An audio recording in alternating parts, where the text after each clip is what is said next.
श्रीकरणपुर उपचुनाव पर उप मुख्यमंत्री दिया कुमारी को लेकर दिखा खास क्रेज। पदमपुर में दिया कुमारी के रोड शो में उमड़ी भीड़। जिलाध्यक्ष श्रवणपाल सिंह, प्रदेश मंत्री बृजेंद्र पूनिया, संभाग प्रभारी सीआर चौधरी भी उनके साथ रहे हैं। चूंकि देखिए, स्थगित किए गए थे श्रीकरणपुर में चुनाव, जो कि विधानसभा चुनाव में 199 सीटों पर चुनाव हुआ था, क्योंकि कांग्रेस प्रत्याशी गुरमीत सिंह कुन्नर का देहांत हो गया था चुनाव से कुछ दिन पूर्व पहले, तो चुनाव को स्थगित किया गया था चुनाव आयोग के फैसले के बाद। अब 5 जनवरी को उपचुनाव होने हैं श्रीकरणपुर में, और ऐसे में उप मुख्यमंत्री दिया कुमारी पहुंची हैं। ज्यादा जानकारी देने के लिए हमारे साथ सहयोगी लक्ष्मण राघव जुड़ गए हैं। लक्ष्मण, जानकारी दीजिएगा, दिया कुमारी का क्रेज बरकरार है। ये तो विधानसभा चुनाव में जितने अधिक वोटों से उन्होंने जीत हासिल की उससे भी साफ था, लेकिन अब ये क्रेज दिखाई दे रहा है। आप बताइएगा किस तरह का दृश्य वहां?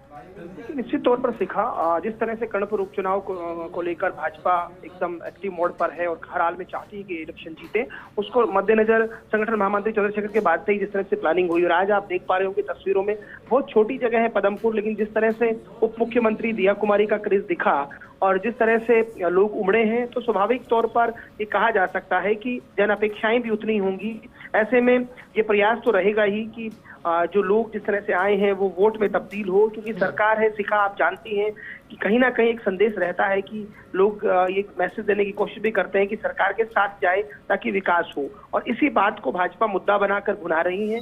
दूसरी तरफ कांग्रेस के रूबी कुन्नर जो है चुनाव लड़ रहे हैं, आप जानते ही हैं, लेकिन भाजपा ने जिस तरह से बूथ मैनेजमेंट पर प्रयास किया है, सुरेंद्रपाल टीटी चुनाव लड़ रहे हैं, पहले मंत्री रहे हैं, तो मुझे लगता है दिया कुमारी का रोड शो, और मैं आपको और बताऊं, आज गजसिंहपुर में एक सभा भी होगी जिसको दिया कुमारी संबोधित करेंगी। तो कहा जा सकता है कहीं ना कहीं ये प्रयास है, और जिस तरह से भाजपा लगातार वहां पर काम कर रही है। सबसे बड़ी बात, संगठन महामंत्री चंद्रशेखर ने जिस तरह से कमान संभाली, जिस तरह से टीम को लेकर गए हैं, मुझे लगता है कर्णपुर इलेक्शन में भाजपा पूरी ताकत लगा रही है। और दिया कुमारी रोड शो में भी आह्लादित दिखी, भीड़ को देखकर आप देख पा रहे होंगे तस्वीरों में किस तरह से अभिवादन स्वीकार रही है। मुझे लगता है कोशिश है और चुनाव में ये सब होता है। बिल्कुल लक्ष्मण, और कांग्रेस से जहां सहानुभूति कार्ड खिला है, ऐसे में चुनौती बीजेपी के लिए भी है, क्योंकि पहली परीक्षा। शुक्रिया लक्ष्मण आपका साथ जुड़ने के लिए, जानकारी के लिए।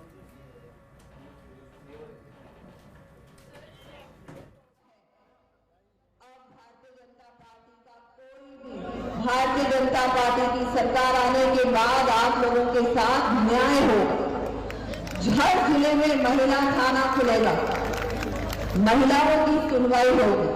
कहीं भी कोई अत्याचार की घटना अगर सामने आएगी तो मेरी माताएं बहनें, मैं आपको वादा करती हूँ कि दिया कुमारी आपके साथ खड़ी होगी, आपके सुख में, आपके सुख में। और आज ये मंच देखिए, ये मंच देखिए, यहाँ सिर्फ और सिर्फ मातृशक्ति है, तो मातृशक्ति का सम्मान सिर्फ भारतीय जनता पार्टी करती है। और इस वजह से हमने देखा कि इस चुनाव में हमारी सभी माताएं बहनों ने हम सब लोगों पर इतना आशीर्वाद जताया, इतना विश्वास जताया, और इतनी बड़ी बहुमत से भारतीय जनता पार्टी की राजस्थान में सरकार बनी।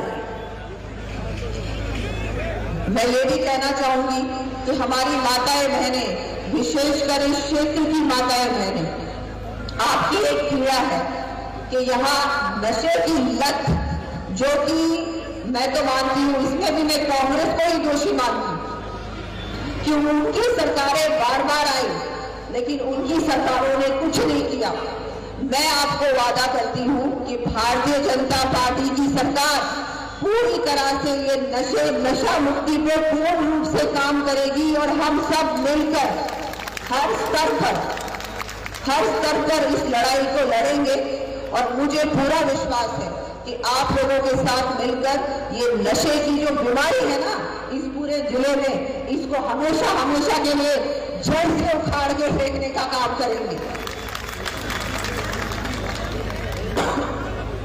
हम सब जानते हैं कि कुछ ही दिनों बाद 1 तारीख से आप सभी को गैस के कनेक्शन 450 रुपए में मिलने वाले हैं। ये बहुत बड़ा काम है, क्योंकि हमारी माताएं बहनें